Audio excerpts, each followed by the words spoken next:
Türk gençliği, birinci vazifen Türk istiklalini, Türk Cumhuriyeti'ni ilelebet muhafaza ve müdafaa etmektir. Mevcudiyetinin ve istikbalinin yegane temeli budur. Bu temel senin en kıymetli hazinendir. İstikbalde dahi seni bu hazineden mahrum etmek isteyecek dahili ve harici betahların olacaktır. Bir gün istiklal ve cumhuriyeti müdafaa mecburiyetine düşersen, vazifeye atılmak için içinde bulunacağın vaziyetin imkan ve şeraitini düşünmeyeceksin. Bu imkan ve şerait çok namüsait bir mahiyette tezahür edebilir.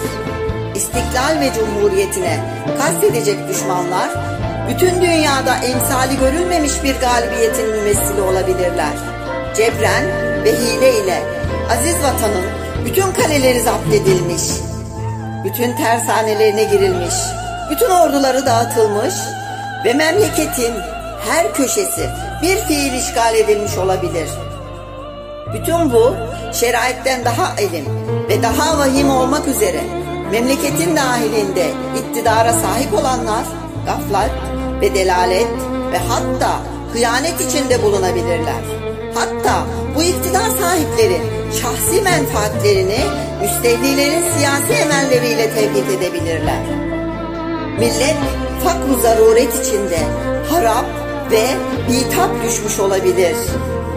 Ey Türk istikbalinin evladı!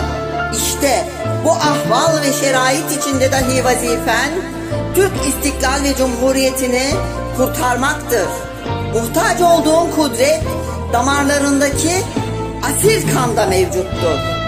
Mustafa Kemal Atatürk, 20 Ekim 1927.